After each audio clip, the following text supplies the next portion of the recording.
L'agence congolaise de prestations et services SARL, la solution rapide pour toute activité des transactions immobilières en République démocratique du Congo. Vente, achat, gestion, estimation, mise en location des biens meubles et immeubles, contactez-nous au +243 85 27 79 630.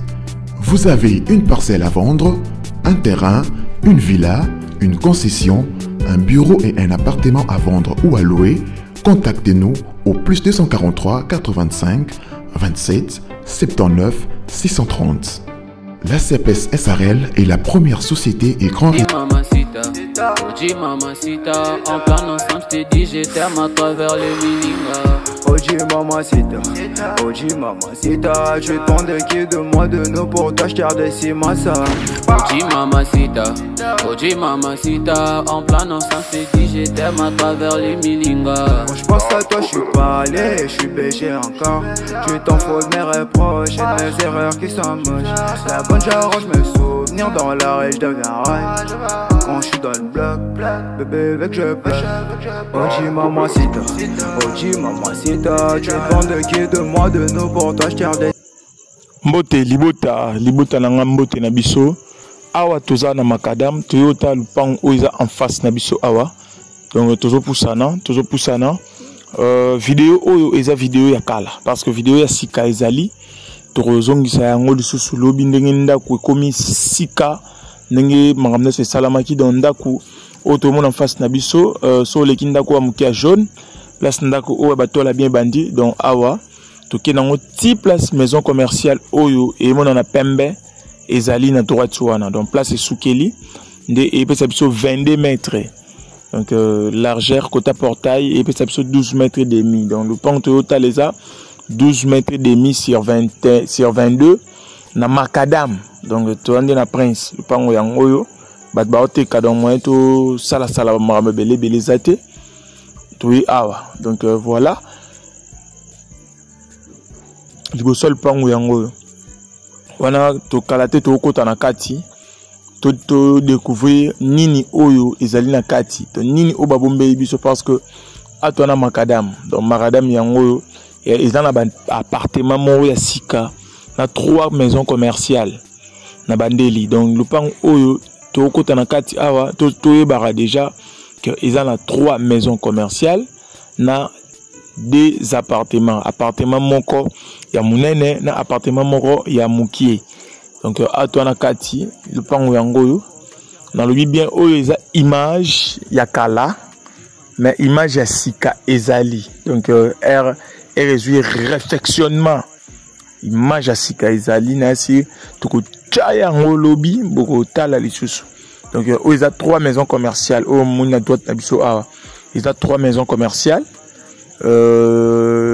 au bomona oyo la porte de secours yango au cas où on ne sait jamais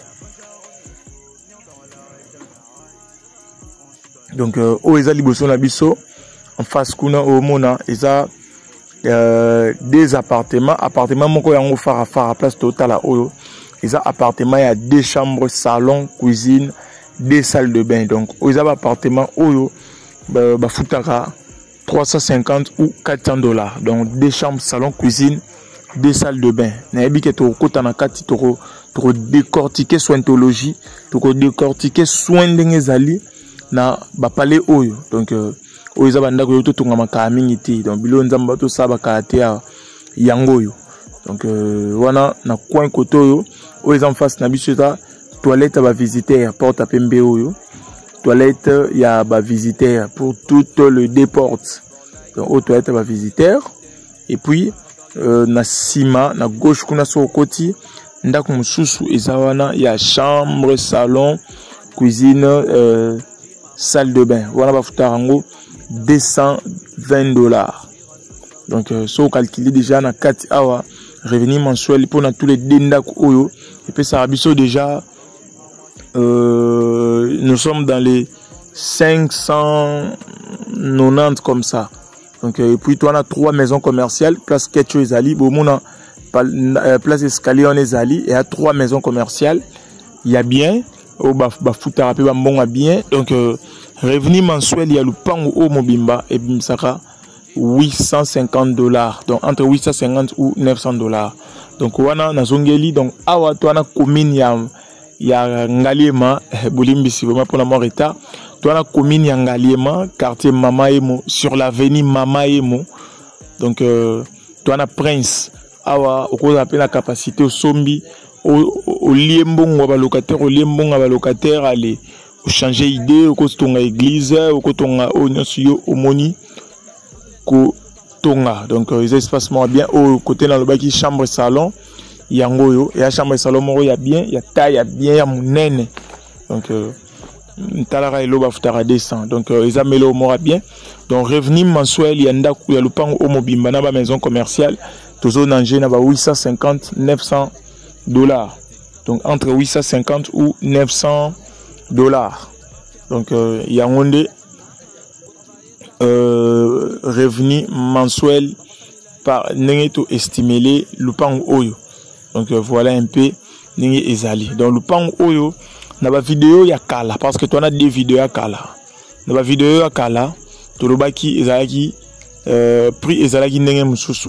Mais lelo RTE ko présenter yango c'est que prix est changé au lieu de donc prix est commis $180 000 à discuter. Donc $180 000 à discuter. Donc Onions a vous intéressé yaka ko négocier le pango yaka ko discuter. Donc par mois aux en $900 ou $850 yayo moko. Donc avantage ya le pango yangwana avantage à somba le pango na banda ku ya kitoko boy et puis aux en macadam. Donc tala et bela avantage le pango ezo pesa yo. Aux en macadam aux en banda quoi bien. Batba futa bambongo on ko se retrouver. Donc ça va. Et puis awa au mona o ezaba limite ya ba maison commerciale.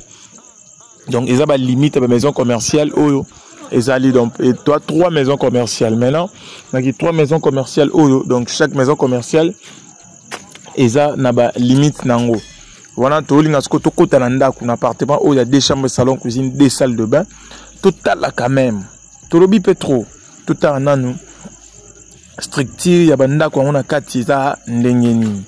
Comme ça et peut sabiso idée toyeba ndenge nini et loko tozo linga to somba ezali. Donc le pango yango parking eza ya munene na lobi le pango eza 12 mètres et demi sur 22. Donc voilà awa to esko na véranda pour ndako où il y a 2 chambres salon cuisine 2 salles de bain na chambre salon cuisine salle de bain ezakara image moko. Donc batonga yango presque ndenge moko et karkaka yaba chambre. Donc voilà le pan o ndena lobaki bachango $180 000 à discuter. Prix babangara yango te prix bayaka ba frontara yango. Donc le pan oza boete oyo azana posa ya vidéo ya sika et ko chama lobby et ko ya lobby o tala o ko lela o ko sepela.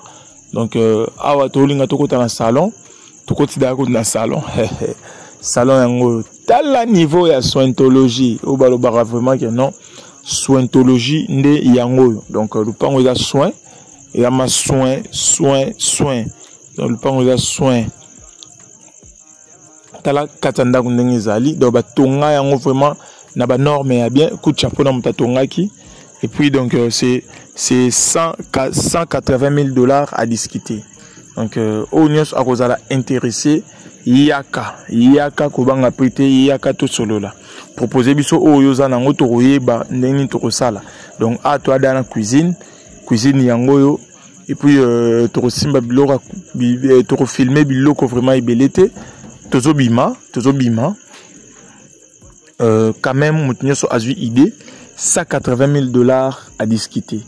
Donc pour na ba Onions ba ko intéressé ndeka to sala toujours to bengani poto baneni toko solo là pour na koya ko négocier et puis ko vérifier ba document donc propriétaire na minito azana Kinshasa. Donc ana Kinshasa sur place. Donc on s'appelle na yango to betima solo mbala moko cash. Donc à tout ça to bimina sous prince to kendara déjà. Bonne chance à tout le monde. Pena batu ba ko s'appelle nango. Bye bye.